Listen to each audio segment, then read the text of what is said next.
जब मैं स्कूल में पढ़ता था यार, तब पता मुझे साइक्लोट्रॉन और वेलोसिटी सेलेक्टर में बड़ा कन्फ्यूज़न रहता था।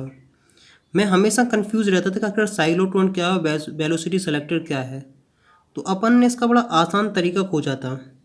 अपन ने इसका क्या देखा, अपन ने देखा इसका नाम रखा साइक्लोट्रॉन। तो हमने देखा इसका कुछ ना कुछ तो सर्कल से रिलेशन होने वाला है, तो उसका नाम रख देते सर्कल से रिलेटेड कुछ ना कुछ तो है। क्या समझे कि साइक्लोट्रॉन मतलब कुछ ना कुछ सर्कल है, और सर्कल मतलब कुछ ना कुछ ऐसे गोल है। तो इसमें साइक्लोट्रॉन के अंदर कुछ ना कुछ चीज़ गोल होने वाली है, इतना अपन ने जान लिया था। फिर अपन ने देखा कि आखिरकार साइक्लोट्रॉन की डेफिनेशन क्या है। तो साइक्लोट्रॉन एक प्रकार की डिवाइस है जो किसी चार्ज पार्टिकल्स की वेलोसिटी इंक्रीज करने में यूज़ होती है। देखो, एक्सलेट चार्ज पार्टिकल्स मतलब होता है कि उसकी वेलोसिटी उसकी इंक्रीज करना। मान लो कोई कोई ऑब्जेक्ट रेस्ट पे है, जीरो वेलोसिटी है, तो उसकी वेलोसिटी तुम कहाँ तक पहुँचा सकते हो। मान लो तुमने पहुँचा दी है 2 × 10⁵ स्पीड से। अब बताएंगे, पूरा समझाएंगे, घबराना नहीं। इसके अंदर जो हम बेसिकली करते हैं वो करते हैं प्रोटॉन। प्रोटॉन मतलब H+, क्योंकि अगर हाइड्रोजन में से तुम एक इलेक्ट्रॉन निकाल दो तो उसके अंदर सिर्फ प्रोटॉन बचे, इसलिए उसको H+ को प्रोटॉन भी बोल सकते हो। ड्यूट्रॉन हाइड्रोजन का दूसरा आइसोटोप है जिसके पास प्लस चार्ज होता है, मतलब ड्यूट्रॉन प्लस होता है। इसके पास एक न्यूट्रॉन होता है, एक इसके पास प्रोटॉन होता है। समझे कि नहीं समझे? इसका मतलब ये है कि इसके पास चार्ज तो प्रोटॉन के बराबर ही होता है, लेकिन इसका मास प्रोटॉन से डबल होता है। फिर हम बात करते हैं अल्फा पार्टिकल्स। अल्फा पार्टिकल्स के पास प्रोटॉन के कंपैरिजन में 4 गुना मास होता है, और इसके पास जो क्या बोलते हैं चार्ज होता है वो होता है +2। तो बेसिकली हीलियम को तुम कह सकते हो कि अल्फा पार्टिकल्स, हीलियम को तुम मान सकते हो। यहाँ बात करते हैं to very high energy. High energy basically अगर कोई पार्टिकल्स मोशन में है तो इसका मतलब वहाँ बात हो रही है काइनेटिक एनर्जी की। किसकी बात हो रही है? काइनेटिक एनर्जी की। समझे कि नहीं?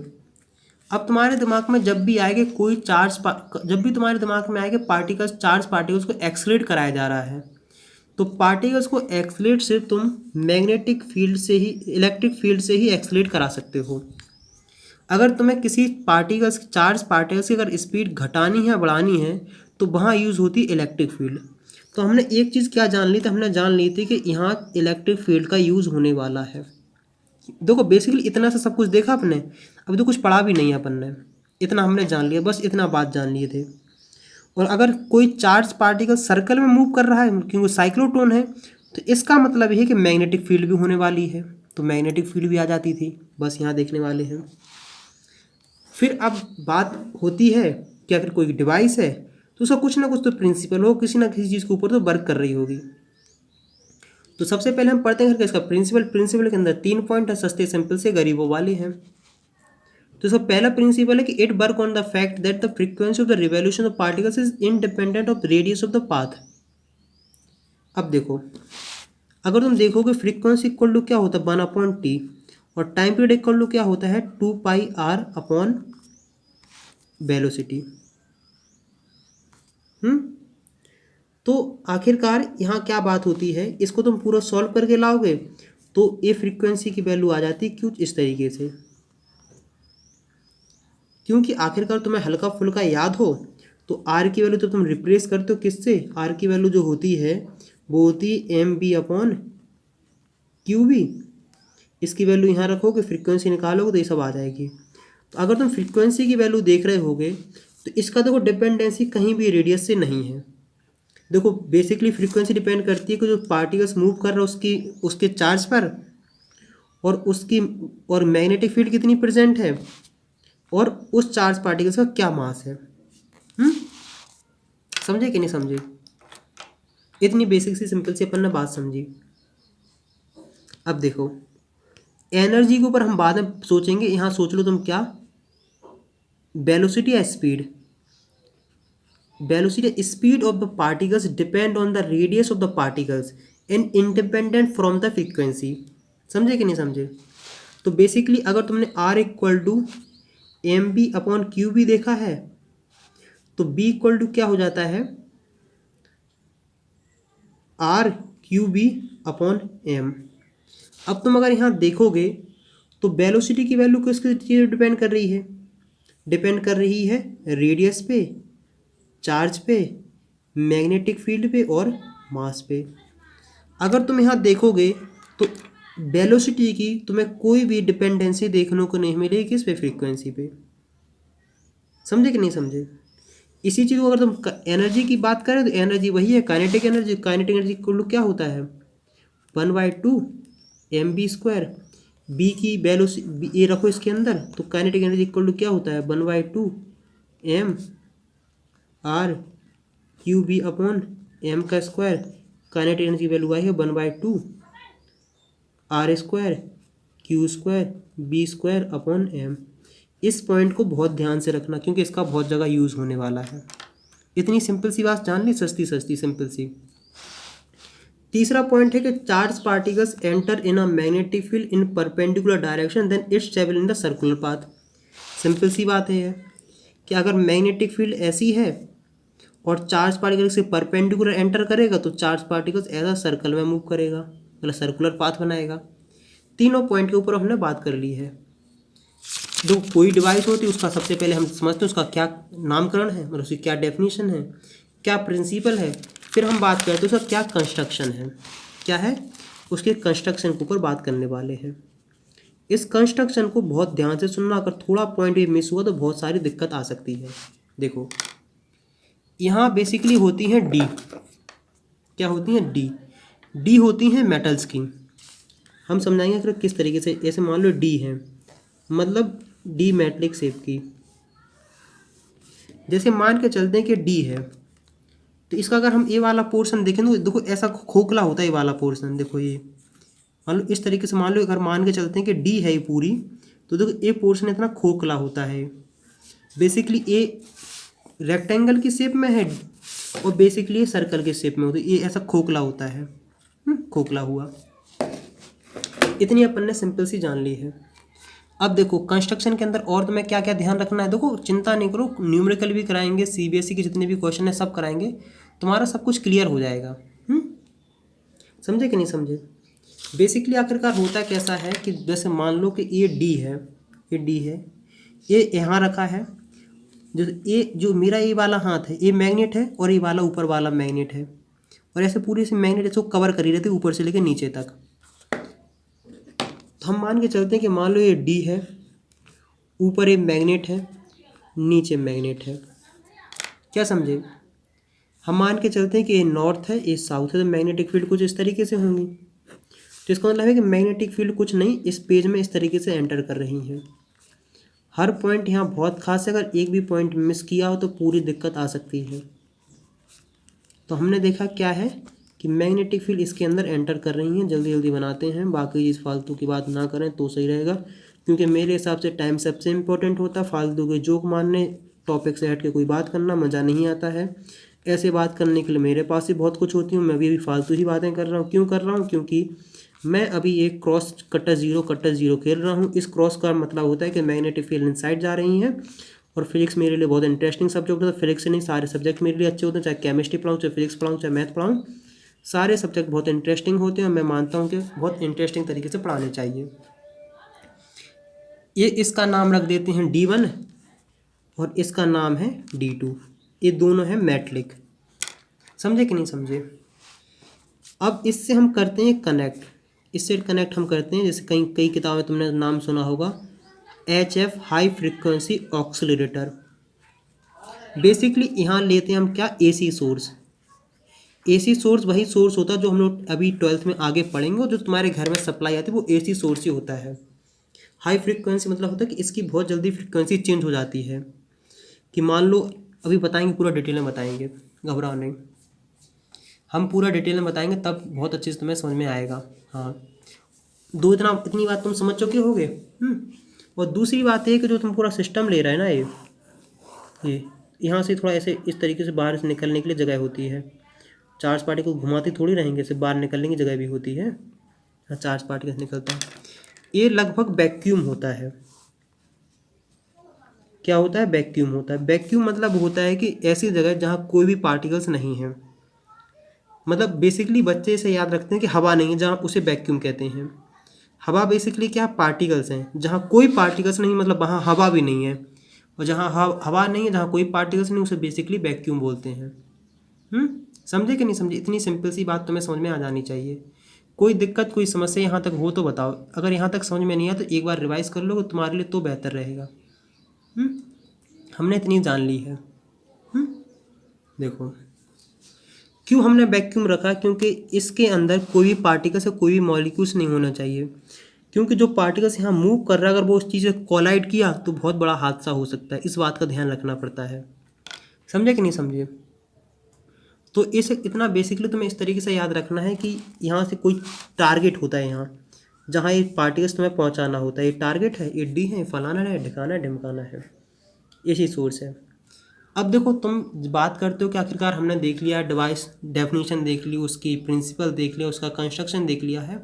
अब बात होती है उसके वर्किंग के ऊपर, क्या आखिरकार ये वर्किंग कैसे करता है, वर्किंग की बात करो या थ्योरी के ऊपर बात करो? वर्किंग करते हैं पहले हैं, क्या आखिरकार ये वर्क कैसे कर रहा है। अब देखो एसी सोर्स के बारे में थोड़ा हम बता देते हैं। देखो जैसे मान लो जो बैटरी होती है वो डीसी होती है, मान लो अगर ए टर्मिनल है, बी टर्मिनल है, ए नेगेटिव है तो ए पॉजिटिव है, तो कभी चेंज नहीं होगा। लेकिन जो एसी सोर्स होता है वो उसका मान लो ए टर्मिनल है, बी टर्मिनल है, तो पहले अगर ये पॉजिटिव होगा तो ये नेगेटिव होगा, कुछ टाइम बाद ये नेगेटिव हो जाएगा, ये पॉजिटिव हो जाएगा, कुछ टाइम बाद ये पॉजिटिव हो जाएगा, ये नेगेटिव हो जाएगा, ऐसे टर्मिनल्स का चेंज होने लगता है, मतलब अल्टरनेटली इसका टर्मिनल चेंज होता है, इसलिए इसका नाम है अल्टरनेट सोर्स या अल्टरनेट करंट। इतना अपन ने जान लिया, वर्किंग आप समझते हैं इस तरीके से, मैग्नेटिक फील्ड है, सब कुछ है। हम क्या मान के चलते हैं कि यहाँ कोई हमने पार्टिकल्स छोड़ दिया, मान लो यहाँ छोड़ा हमने क्या, प्रोटॉन, क्या छोड़ा, प्रोटॉन, प्रोटॉन मतलब H+, क्या समझे, H+, समझे, ए प्लस पार्टिकल्स है, ये मान लो कि यहाँ पहले पॉजिटिव था, ये नेगेटिव था, जैसे हमने सिस्टम ऑन किया तो ये पॉजिटिव नेगेटिव, ये चार्ज पार्टिकल्स यहाँ को दौड़ने के लिए स्टार्ट होगा। जैसे ही चार्ज पार्टिकल्स के पास वेलोसिटी आएगी वैसे ही उसके ऊपर फोर्स लगने लगेगा, कौन सा, मैग्नेटिक फोर्स।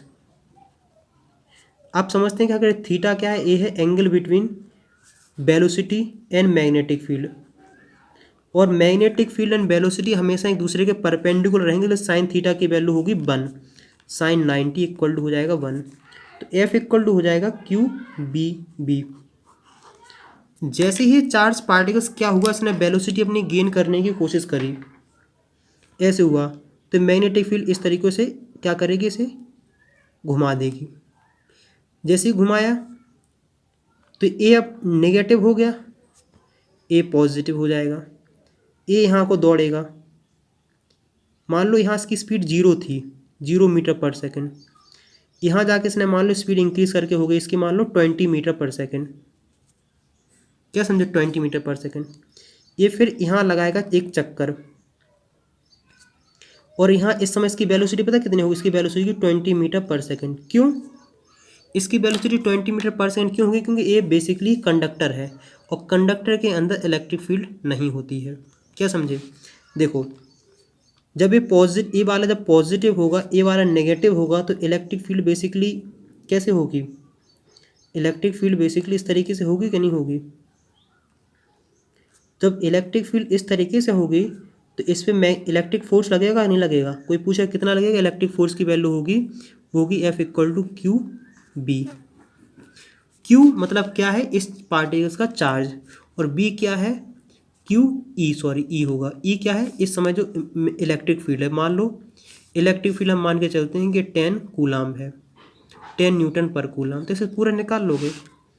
इसके अंदर पूछा 20 मीटर पर सेकेंड आया, जब ये पार्टिकल्स यहाँ पहुँचा तो अब देखो यहाँ क्या हो जाना चाहिए, यहाँ अब हो जाए ए हो जाएगा, ए वाली डी हो जाएगी पॉजिटिव और ये डी हो जाएगी नेगेटिव।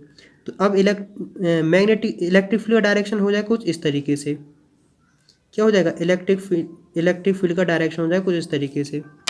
तो चार्ज पार्टिकल्स कहाँ को, यहाँ को दौड़ेगा,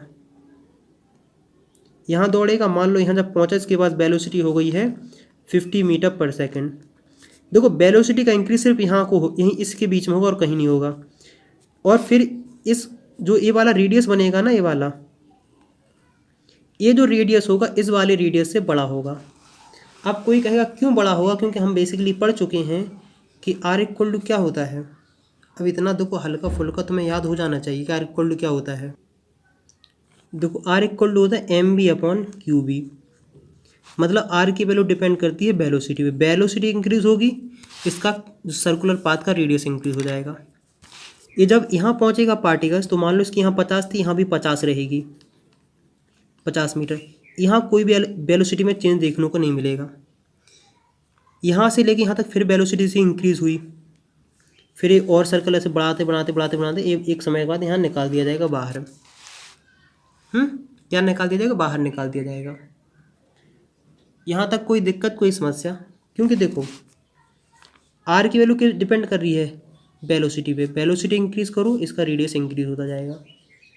यहाँ तक बताओ कोई सिस्टम, कोई दिक्कत, कोई समस्या हो तो बताओ। वर्किंग अपन ने समझ ली है, सारी कंडीशन अपन यहाँ बात करने वाले हैं। अगर यहाँ तक कोई दिक्कत, कोई समस्या तो एक बार जाके रिवाइज कर लो। क्या करो, एक बार जाके रिवाइज कर लो तो तुम्हें और अच्छे से समझ में आ जाएगा। अब इतना पढ़ने का तुमने एक नाम सुना होगा, उसको बोलते हैं क्या? रिजोनेंस कंडीशन या फिर रिजोनेंस फ्रीक्वेंसी। देखो साइक्लोट्रॉन रिजोनेंस कंडीशन, तो कुछ इस तरीके समझना है। जैसे मान लो तुमने सोर्स लिया है, ये हर 10 सेकंड बाद चेंज होता है। क्या होता है? हर 10 सेकंड। मान लो अगर ये अभी पॉजिटिव है तो 10 सेकंड बाद ये मान लो अभी नेगेटिव, 10 सेकंड बाद पॉजिटिव हो जाएगा। समझे कि नहीं समझे? तो इसका मतलब है कि इस चार्ज पार्टिकल्स को 10 सेकंड के अंदर इतना डिस्टेंस कवर कर लेना चाहिए। अगर इस चार्ज पार्टिकल्स की फ्रीक्वेंसी और इसकी फ्रीक्वेंसी मैच नहीं होगी तो पूरा सिस्टम डिस्टर्ब हो जाएगा। तो साइक्लोट्रॉन रेजोनेंस कंडीशन है, रेजोनेंस फ्रीक्वेंसी उस फ्रीक्वेंसी को कहते हैं कि जब चार्ज पार्टिकल्स की फ्रीक्वेंसी और इस सोर्स की फ्रीक्वेंसी मैच हो जाती है तो उसी को हम क्या बोलते हैं? Cyclotron resonance condition. इस बात को थोड़ा ध्यान रखना। देखो अगर रेजोनेंस में थोड़ी बहुत ज़्यादा दिक्कत आ रही हो तो 11th टॉपिक कवर कर लें, वहाँ से तुम्हें बहुत अच्छे समझ में आ जाएगा। बेसिकली थोड़ा बहुत अगर पढ़ लोगे तो भी समझ में आ जाएगा। देखो अब हम और बाकी अब बात करते हैं। अब हम बात करते हैं थ्योरी के ऊपर। हमने इसकी वर्किंग के ऊपर समझ लिया है, अब बात करते हैं थ्योरी के ऊपर। देखो थ्योरी में बहुत आसान है, तुम्हें ज़्यादा परेशान नहीं होना है। हमने क्या बताया है कि आखिरकार यहाँ एक चार्ज पार्टिकल, उसका मास m है और वो नॉर्मली वेलोसिटी का डायरेक्शन और मैग्नेटिक फील्ड का डायरेक्शन परपेंडिकुलर है। तो इसमें जो मैग्नेटिक फोर्स लग रहा है वो सेंटीमीटर फोर्स के बराबर है। मैग्नेटिक फोर्स की वैल्यू कितनी है? Q B equal to mv²/r। Confirm? तो R की वैल्यू क्या आएगी? R की वैल्यू आएगी mv/qb। क्या समझे? इसका मतलब ये है कि R की वैल्यू डिपेंड कर रही है वेलोसिटी पे।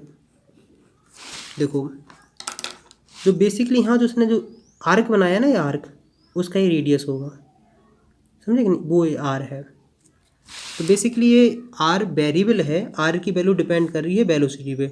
वेलोसिटी बढ़ाते जाओ R की वैल्यू बढ़ती जाएगी। समझे कि नहीं समझे? और तुम देखते हो कि यहाँ हर पल इसकी वेलोसिटी बढ़ती है, इसका आर्क भी बढ़ता जाता है। इतनी सी बात, कोई दिक्कत, कोई समस्या? अब बात करते हैं किसके ऊपर? टाइम पीरियड के ऊपर। तो बेसिकली टाइम पीरियड क्या होता है कि आखिरकार एक रिवोल्यूशन कंप्लीट करने में कितना टाइम लगा। तो ये होता है सरकमफ्रेंस, तो कर्व सरकमफ्रेंस और अपॉन उसकी वेलोसिटी। समझे कि नहीं समझे? तो 2πm, R की वैल्यू रखो mv/qb, m से m कैंसिल, तो t की वैल्यू आती तुम्हारे पास 2π, सॉरी ए हाँ b है, b से b कैंसिल, 2πm/qb। मतलब जो टाइम पीरियड है उसकी वैल्यू वेलोसिटी पे डिपेंडेंट नहीं है। देखो अगर फ्रीक्वेंसी देखते हैं, फ्रीक्वेंसी इक्वल होता है 1/t, तो 1/t इक्वल होता है 2πm/qb, तो एफ सी इक्वल होता है qb/2πm। एफ सी मतलब होता है फ्रीक्वेंसी ऑफ साइक्लोट्रॉन, जो चार्ज पार्टिकल से मूव कर रहे हैं ना उसकी फ्रीक्वेंसी है ये, याद रखना। क्या उसकी फ्रीक्वेंसी है ये, बेसिकली याद रखना। ये ज़्यादा बड़ा गैप नहीं तो छोटा सा गैप होता है, तो बेसिकली इतना देख लिया है। तो फ्रीक्वेंसी की वैल्यू डिपेंड कर रही है चार्ज पे, मैग्नेटिक फील्ड पे और मास पे। वेलोसिटी पे कोई भी डिपेंडेंसी नहीं है। तो यहाँ तक कोई दिक्कत, कोई समस्या मेरे हिसाब से तो नहीं होनी चाहिए। बहुत सिंपल सिंपल सा अपन ने देख लिया है, फ्रीक्वेंसी देख ली है, सब कुछ देख ली है। तो आखिरकार हमने देखा जो फ्रीक्वेंसी है वो ना वेलोसिटी पे डिपेंड कर रही है ना वो ही रेडियस पे डिपेंड कर रही है। तो हम क्या कह सकते हैं, frequency is independent of both velocity and radius of particles. जो ऑर्बिट में जो रेडियस बना रहा है उसकी डिपेंडेंसी है। और साइक्लोट्रॉन फ्रीक्वेंसी या मैग्नेटिक रेजोनेंस फ्रीक्वेंसी मैच हो जानी चाहिए।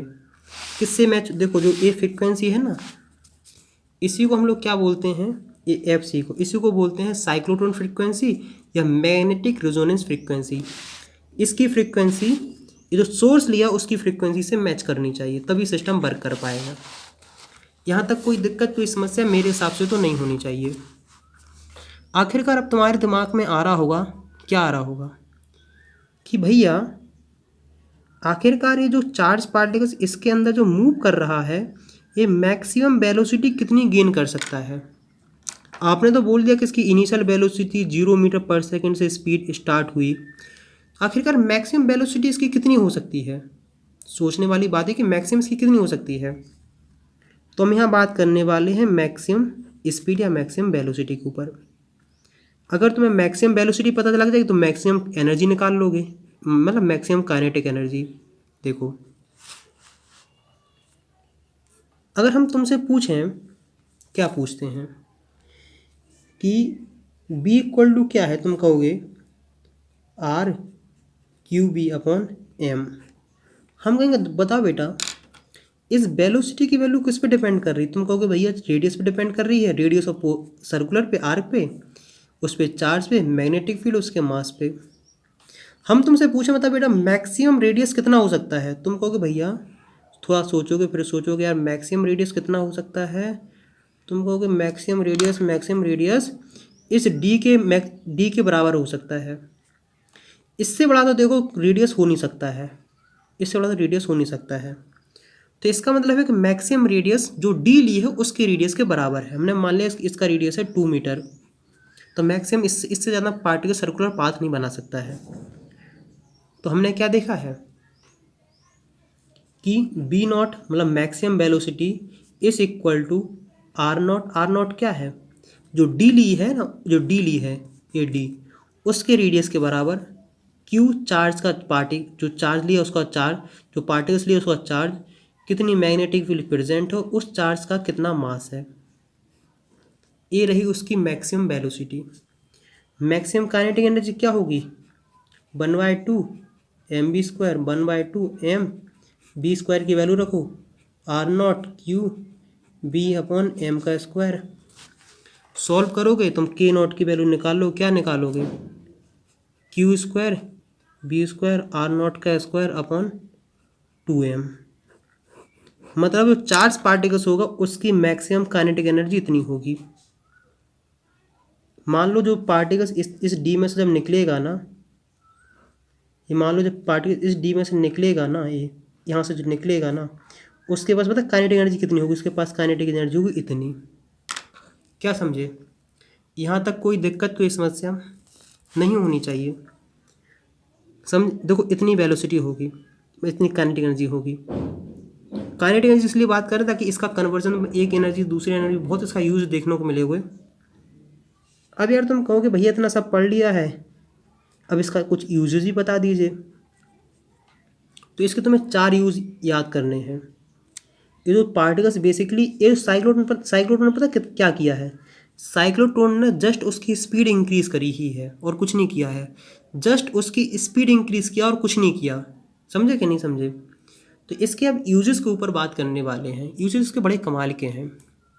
पहला इसका अगर यूजेस तुम देखोगे तो इसका यूज होता है हॉस्पिटल में, डायग्नोसिस में और ट्रीटमेंट में। क्या हाँ यूज़ होता है? इसका यूज़ होता है रेडियो एक्टिव आइसोटोप बनाने में। जो इसकी बम्बार्डिंग कराती है उसकी हेल्प से तुम क्या कर सकते हो? रेडियो एक्टिव आइसोटोप प्रोड्यूस करते हैं।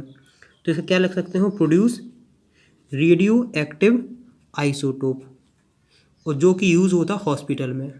समझे कि नहीं समझे? जो ये पार्टिकल्स निकला है इसकी आखिरकार हम लोग क्या करते हैं, एक सॉलिड पार्टिकल्स होता है, सॉलिड ऑब्जेक्ट, उसके ऊपर क्या करते हैं? बम्बार्डिंग कराते हैं, या फिर इसके अंदर इम्प्लीमेंट या इसके अंदर इंसर्ट कराते हैं। जब हम कोई पार्टिकल्स इसके अंदर मतलब मान लो इसके अंदर हमने H+ किया, तो इस सॉलिड की प्रॉपर्टी चेंज हो सकती हैं। मतलब इसकी प्रॉपर्टी या फिर इसकी मॉडिफाई की जा सकती है, या फिर इसकी प्रॉपर्टी चेंज की जा सकती है, या फिर इसकी न्यू प्रॉपर्टी सिंथेसिस की जा सकती हैं। तीसरा इसके ऊपर पॉइंट है वो है कि एटॉमिक रिएक्टर में जो एटॉमिक रिएक्टर होते हैं उसके जो चेन रिएक्शन स्टार्ट की जाती है वो इसी की हेल्प से की जा सकती है। कोई भी आइसोटोप होता है उसके ऊपर प्रोटॉन की मतलब उसकी बम्बार्डिंग कराते हैं, तो आइसोटोप है। एटॉमिक रिएक्टर वही है जो एटॉमिक बॉम्ब है। अगर कंट्रोल्ड है तो एटॉमिक रिएक्टर है, अगर अनकंट्रोल्ड हो जाए तो उसी को एटॉमिक बॉम्ब बोलना स्टार्ट कर देते हैं। और तीसरा इसका है, चौथा इसकी है कि वो यही है कि न्यूक्लियस के ऊपर इसकी बम्बार्डिंग कराते हैं। मतलब कोई पार्टिकल्स होते हैं, कोई मान लो होता है उसके, जैसे मान लो आयरन का है, आयरन के न्यूक्लियस के ऊपर H+ की बम्बार्डिंग कराई। तो बेसिकली इसका इन्वेस्टिगेशन यूज़ होता है न्यूक्लियर स्ट्रक्चर के इन्वेस्टिगेशन में यूज़ करने में। अब इतना हमने पढ़ लिया है, तो हम बात करते हैं इसकी लिमिटेशन के ऊपर। आखिर इसके क्या क्या लिमिटेशन है, बहुत कमाल के छोटे छोटे से हैं। देखो, पहला इसका लिमिटेशन ये है कि साइक्लोट्रॉन सिर्फ चार्ज पार्टिकल्स को ही एक्सेलरेट कर सकता है।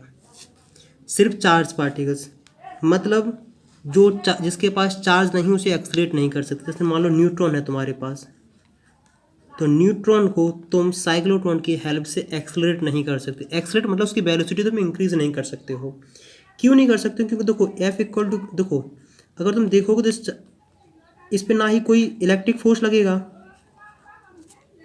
और ना ही इसके ऊपर कोई मैग्नेटिक फोर्स लगेगा, QBB। क्यों? क्योंकि ये दोनों डिपेंड करते हैं चार्ज के ऊपर। चार्ज 0, दोनों फोर्स 0 हो गए हैं, तो इसे नहीं किया जा सकता है। देखो, अब दूसरा इसका इम्पोर्टेंट फैक्टर है वो है थोड़ा, उसके लिए हमें समझना पड़ेगा क्या, आइंस्टीन अंकल की relativity theory, special theory of relativity. उनका कहने का मतलब था कि जो मास होता है वो भी इंक्रीज होता है। अगर तुम वेलोसिटी इंक्रीज करोगे तो उसका मास भी इंक्रीज होता है। क्या होता है? उसका भी मास इंक्रीज होता है। देखो, अब हम बात करते हैं इस किस तरीके से। देखो, जैसे मान लो तुम दौड़ रहे हो और तुम्हारी स्पीड है कितनी? तुम्हारी स्पीड हम मान के चलते हैं 1.5 × 10⁸ मीटर/सेकंड। मान लिए से इतनी हो नहीं सकती, मान ली है। तो इस समय तुम्हारा कितना वजन होगा? अगर अभी मान लो तुम्हारा वजन है कितना, 50, तो इस समय तुम्हारा कितना वजन होगा? इसके ऊपर तुम्हें सोचना है। इस समय तुम्हारा वजन होगा M = इनिशियल मास 50 अपॉन 1/1.5 × 10⁸ का स्क्वायर अपॉन 3 × 10⁸ का स्क्वायर। एक क्या होता है? ये होता है वेलोसिटी ऑफ लाइट। सॉल्व करोगे तो M = हो जाएगा 50 अपॉन 1 - 1/2 का होल स्क्वायर, तो 50 अपॉन √4 - 1/4, 50 अपॉन √3/2, 100√3। तुम्हारा इस समय इतना वजन होगा। जब मतलब तुम इतनी स्पीड से दौड़ रहे होगे तो तुम्हारा वजन हो जाएगा इतना। क्या समझे? तो बेसिकली तुमने क्या देखा है कि मास की वैल्यू चेंज होती है अगर वेलोसिटी चेंज की जाए। अब तुम्हें कहाँ एडवांटेज, मतलब इसका क्या क्यों पड़ा है, सबसे इम्पोर्टेंट बात है कि इसका क्या रोल है। देखो, जो हम सोर्स दे रहे हैं इसकी फ्रीक्वेंसी तो कांस्टेंट रहती है। अगर इसमें कह दें कि 10 सेकंड बाद पोलरिटी चेंज होगी तो चेंज होगी, कोई दिक्कत नहीं है। लेकिन जो इसके अंदर जो पार्टिकल्स मूव कर रहा है, उसकी फ्रीक्वेंसी डिपेंड करती है किसके ऊपर, QB/2πm के ऊपर। मतलब अगर चार्ज की वैल्यू, इन दोनों की वैल्यू चेंज नहीं हो रही है, इसका मतलब फ्रीक्वेंसी की वैल्यू डिपेंड कर रही है मास के ऊपर। मतलब कि हमने देखा कि वेलोसिटी गेन करेगा, इसकी वेलोसिटी जैसी वेलोसिटी गेन करेगा तो इसका क्या होगा, इसका मास इंक्रीज होगा, फ्रीक्वेंसी डिक्रीज होगी। तो इसका मतलब जब पार्टिकल्स ये 10 सेकंड बाद जब चेंज होगा, लेकिन मान लो जब यहाँ आ पाया 8 सेकंड में, तो यहाँ डिस्टर्बेंस क्रिएट करना स्टार्ट कर देगा। तो यहाँ से भी यहाँ बहुत ज़्यादा दिक्कत देखने को मिलती है। अब इस ड्रॉबैक को हम एक तरीके से कम कर सकते हैं। क्या कम कर सकते हैं, अगर तुम्हें FC की वैल्यू कांस्टेंट रखनी है, अगर मास की वैल्यू डिक्रीज हो रही है तो मैग्नेटिक फील्ड की वैल्यू इंक्रीज कर दो कंपनसेट करने के लिए। तो इसको हम मतलब हैंडल कर सकते हैं, पहला काम। दूसरा काम ये कर सकते हैं कि जो सोर्स कर ले रहे हैं इसकी फ्रीक्वेंसी डिक्रीज करते जाओ। अगर मान लो इसकी 8 सेकंड हो गई है तो इसकी भी 8 सेकंड कर दो। दो फैक्टर से डिपेंड इसके देख सकते हैं। समझे कि नहीं समझे। अब देखो, तीसरा इसका लिमिटेशन ये है कि तुम इलेक्ट्रॉन इसके अंदर एक्सलेट नहीं कर सकते हो। अब इलेक्ट्रॉन इसके अंदर हम क्यों एक्सलेट नहीं कर सकते, क्योंकि देखो इसके पास इलेक्ट्रॉन के ऊपर पास हो जाती है very high energy. High energy की वजह से इसकी हो जाएगी हाई वेलोसिटी हो जाएगी, तो जो ऑक्सीलेटिंग फील्ड है ना उसके आउट ऑफ कंट्रोल, उससे बाहर हो जाएगा। सिस्टम बाहर हुआ, फ्रीक्वेंसी डिसमैच हुई, सिस्टम वर्क नहीं करेगा ढंग से। इतने 3 इसके ड्रॉबैक हैं।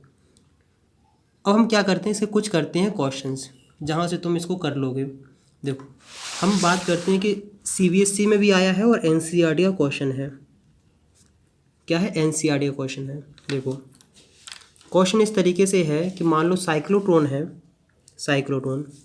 उसकी जो फ्रीक्वेंसी हमारे पास दी है वो दी है 10 मेगाहर्ट्ज़। क्या समझे कि नहीं। और यहाँ में निकालना है कि मैग्नेटिक फील्ड की वैल्यू क्या होगी अगर उस रेडियस का जो D है उसका रेडियस है 60 सेंटीमीटर। और हमें निकालना है कि इसकी काइनेटिक एनर्जी क्या होगी। समझे कि नहीं समझे। और देखते हैं, और इसके अंदर जो पार्टिकल्स है वो है क्या, प्रोटॉन। देखो, अब देखो प्रोटॉन से तुम्हें क्या याद होना, जिसका चार्ज होता है 1.6 इंटू 10⁻⁻19 कूलम, और इसके पास इसका मास होता है 1.67 इंटू 10⁻⁻27 kg। इतना समझे कि नहीं है। देखो CBSE में आया हुआ था। इसको चेंज करोगे, मेगा मतलब होता है 10⁶, तो 10�7 हर्ट्ज इसकी फ्रीक्वेंसी। इतना हमने अपने जान लिया है। सबसे इंपॉर्टेंट इसका क्या काम करना है, क्या क्या इसके अंदर निकालना है कि मैग्नेटिक फील्ड की वैल्यू क्या होगी। बेसिक से तुम्हें फॉर्मूला याद होना चाहिए, तुम सारे काम कर लोगे। अब देखो, अपन को मैग्नेटिक फील्ड निकालना है। अपने पास फ्रीक्वेंसी गिवन है, रेडियस गिवन है, मास गिवन है और चार्ज गिवन है। मैग्नेटिक फील्ड निकालनी, कौन सा फॉर्मूला लगाओगे, सबसे इंपॉर्टेंट बात यही सोचने वाली है। देखो, अपने पास दो तो सिंपल से फॉर्मूले हैं। क्या है, एक काइनेटिक एनर्जी का है, एक रेडियस का है और एक अपने पास फ्रीक्वेंसी वाला है। तो इन तीनों फॉर्मूले को धीमे धीमे आराम से लिख लो। अगर काइनेटिक एनर्जी का लिखते हो तो Q² B² R² 2π/2m। Radius का अगर तुम लिखोगे तो रेडियस का हो जाएगा MB/QB।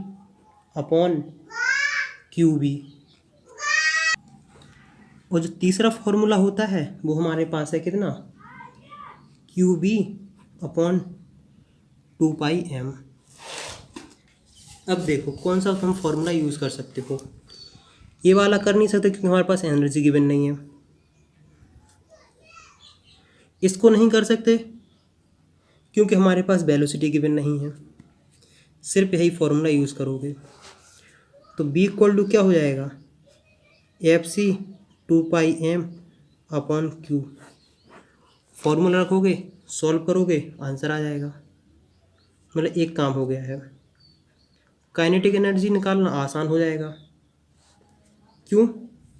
चार्ज हमारे पास है, मैग्नेटिक फील्ड हमने निकाल लिया है, रेडियस हमें गिवन है 2 और मास ऑफ प्रोटॉन हमारे पास पता है। ये हो गया है। कोई दिक्कत, कोई समस्या नहीं होनी चाहिए। अब देखो अपन एक क्वेश्चन और करते हैं। क्वेश्चन इस तरीके से, if maximum value of accelerating potential provided by the radio frequency accelerated race. देखो मतलब वोल्टेज की वैल्यू तुम्हारे पास से कितनी है, वो है 20 किलोवाट। इतनी सी बेसिक सी बात है।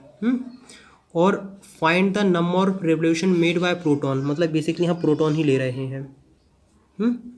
और आखिरकार बात कर रहे हैं कि जो find the revolution made by proton in a cyclotron achieve 1/5 of speed of light. मतलब इसकी वेलोसिटी हो जाएगी कितनी, 1/5 ऑफ लाइट के ऊपर।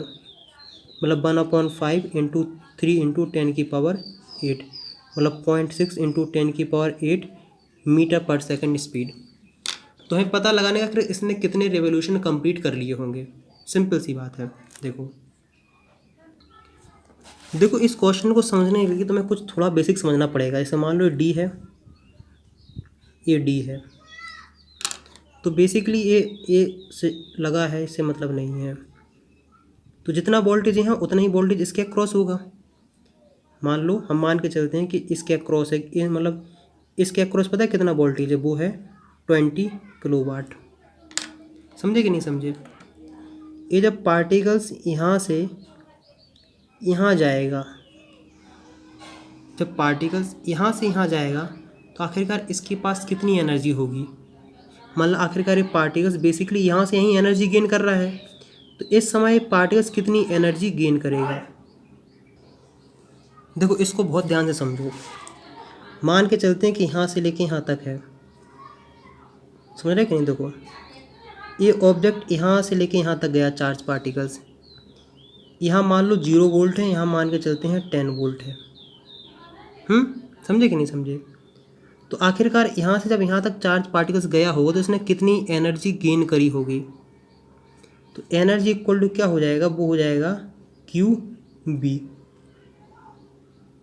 अगर किसी ने पुराना लेक्चर पढ़े होंगे तो यहाँ से लेके यहाँ तक, जो यहाँ से लेके यहाँ तक ले जाने फील्ड वर्क करेगी ना, जितनी फील्ड वर्क करेगी ना वही एनर्जी के फॉर्म में स्टोर हो जाएगी। तो यहाँ से लेके यहाँ तक कितना एनर्जी उसने गेन करी, QB। ऐसी कहानी कुछ यहाँ से यहाँ तक गई है। ये जो प्रोटॉन ने यहाँ से लेके यहाँ तक जाने में कितनी एनर्जी गेन करी होगी, तो प्रोटॉन ने एनर्जी गेन करी होगी वो हो जाएगी QB के बराबर। किसके बराबर? QB के बराबर।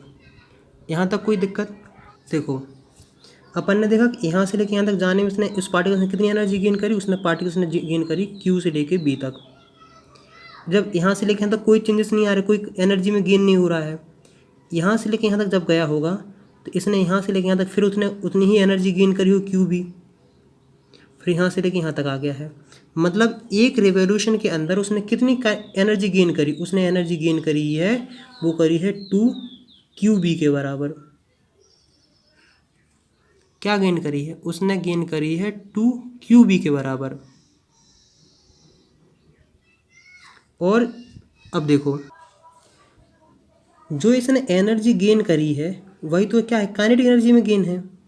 तो काइनेटिक एनर्जी इक्वल टू हो जाएगा 2QB। कितने? एक रेवोल्यूशन में, एक रेवोल्यूशन के अंदर उसने इतनी काइनेटिक एनर्जी गेन करी है, मतलब इतनी काइनेटिक एनर्जी की इंक्रीज हुई है। तो 1/2 mv² इक्वल टू 2QB एक रेवोल्यूशन में हुआ है। अगर मान लो इसने लगाए हैं n रेवोल्यूशन तो n से मल्टीप्लाई कर दो। तो बेसिकली क्या है, ये है energy gain by the particles in the N revolution. समझे कि नहीं समझे? और वो किसके फॉर्म में? काइनेटिक एनर्जी के फॉर्म में। तो इसको अगर तुम फॉर्म करोगे तो एन की वैल्यू क्या आ रही है? एन की वैल्यू आ रही है mv² upon 4qb, mass charge of proton. और ये देखो, ये इसे इस तरीके से रखो, ये वोल्टेज है, इसको इस तरीके से रखो, ए उसकी वेलोसिटी है, तो एन की वैल्यू ए रही है। कोई दिक्कत, कोई समस्या? तो एन इक्वल टू इसकी मास रखो प्रोटॉन का, उसकी वेलोसिटी कितनी है? वो है 1/5 टाइम्स ऑफ सी।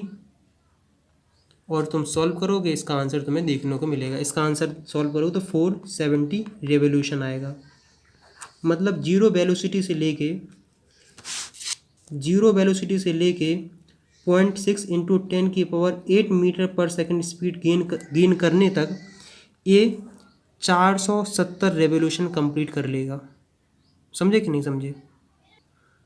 तो देखो, बेसिकली मुझे पता है कि बच्चों को यहाँ दिक्कत आ रही होगी। देखो, बेसिकली जो एनर्जी आ रही है ना, ये ऑब्जेक्ट जो पार्टिकल्स है, इसकी जो काइनेटिक एनर्जी में गेन हो रहा है वो कहाँ से आ रहा है? वो एनर्जी आ रही है QB से। ये QB इसकी काइनेटिक एनर्जी में गेन कर रहा है। काइनेटिक एनर्जी गेन होने से प्लस की वेलोसिटी गेन हो रही है, या फिर वेलोसिटी गेन होने से काइनेटिक एनर्जी गेन हो रही है। और इसकी जो वेलोसिटी बेसिकली गेन हो रही है वो हो रही है यहाँ से लेकर यहाँ तक के बीच का जो पोटेंशियल डिफरेंस है। तो मुझे उम्मीद थोड़ा पेचीदा है, समझ में आ नहीं आ रहा हो, कोई बात नहीं, बार बार ट्राई करोगे समझ में आ जाएगा। अगर फिर भी कोई दिमाग में डाउट्स रहे तो कमेंट्स में लिख सकते हो, और कम से कम 3 फ्रेंड के साथ वीडियो जरूर से जरूर शेयर करें। नेक्स्ट वीडियो मिलते हैं नेक्स्ट टॉपिक के साथ, तब तक बाय बाय, जय हिंद, ऑल द बेस्ट।